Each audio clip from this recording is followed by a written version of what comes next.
Make sure you subscribe to our channel by clicking on the red subscribe button. And to never miss another lecture from Miracle, hit the bell icon to get regular updates on English literature.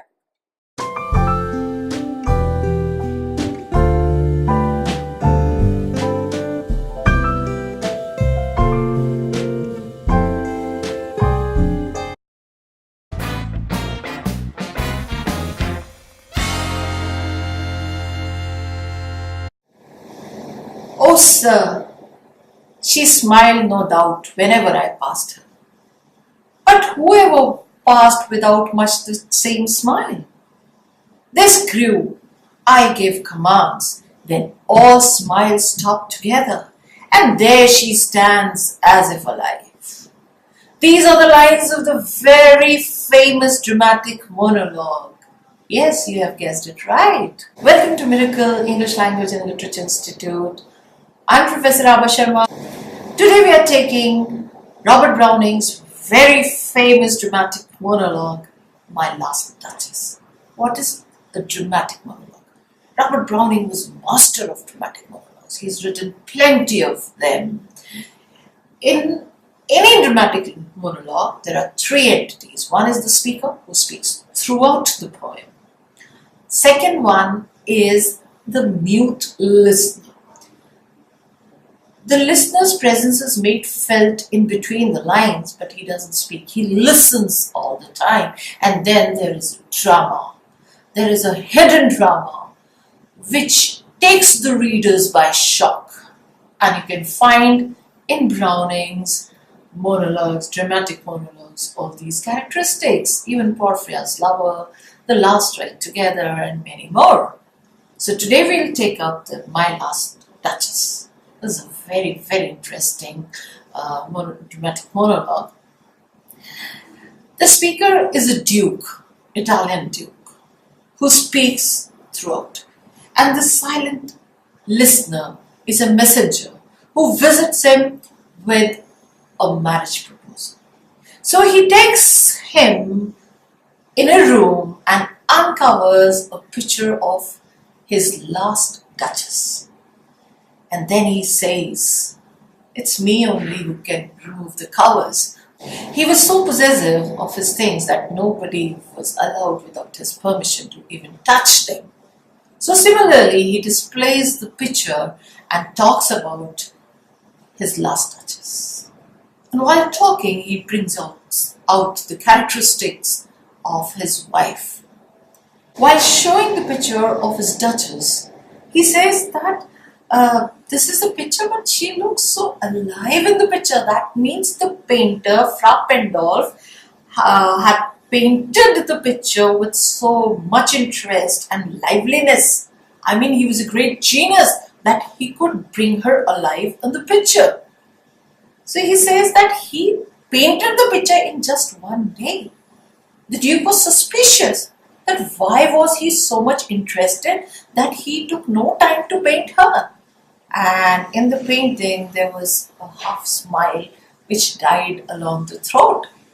And here also, Duke's suspiciousness can be noticed that maybe the painter must have complimented her of a dress or something, and she gave a very little smile, maybe out of courtesy. The Duke doesn't seem to like any of the compliments or anybody even looking at his wife. That is made obvious in the line. The Duchess was so innocent and courteous that she used to give equal importance to the various things in the world, like the nature's beauty, or her husband's love, or a ride on a pony, or somebody bringing her flowers and different things. So he was again very, very jealous that the Duchess is not giving him more importance than the other things. She was so innocent that she could be easily impressed by people around her. And she used to be so courteous that she used to smile at everyone. So the husband did agree that she smiled at him. But then he says, whoever passed without much the same smile, that means she did not ignore the others in front of her husband also. So she was so innocent that she did not know whether she was right or wrong, or she was annoying her husband. But the husband took this very seriously, and because of his ego, arrogancy, jealousy, he ordered his men to murder her. This is a hidden drama in the poem. She was murdered, and her painting was kept as a possession. That means he was very much possessive also.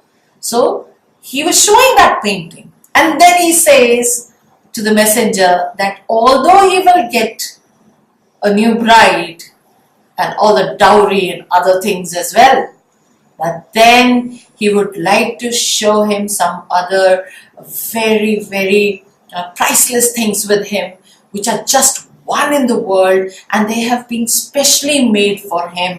He talks about one of his priceless possession, that is the Neptune, the sea god, riding on a seahorse, which was made by the very special sculptor of Innsbruck in bronze. So he had the habit of collecting things, and he collected his wives also like the same.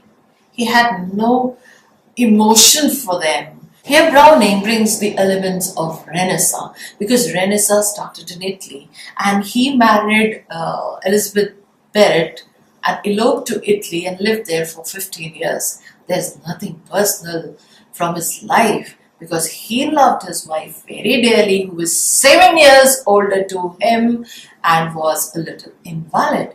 And after her death, he never married again. Since no one puts the curtain, I have drawn for you.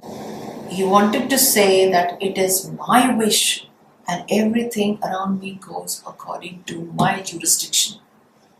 Nobody can interfere. Nobody can even smile. Otherwise, they would lose their life.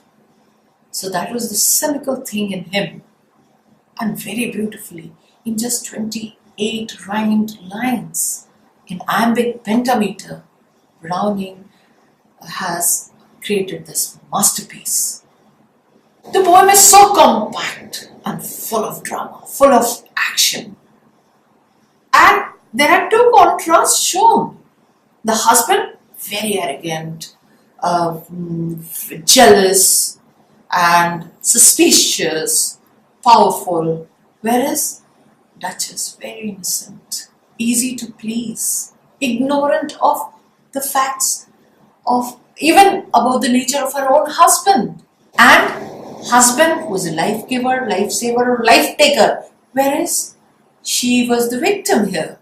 It's such a compact and complete drama that you really wonder about the writing skill of Browning. Browning belonged to the Victorian era, but then he was the only optimistic poet of that era.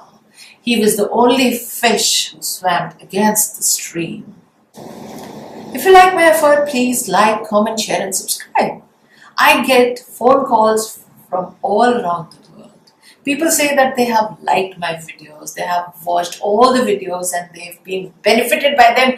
But dear, why don't you comment also, so that we get connected? If I see your comment, of course, I will be happy, encouraged and to make more such videos. So please do that if you really like my videos. Also explore our website www.miraclewebstore.com, and do tell us which poem do you like us to do the critical appreciation, and we will try our best to do.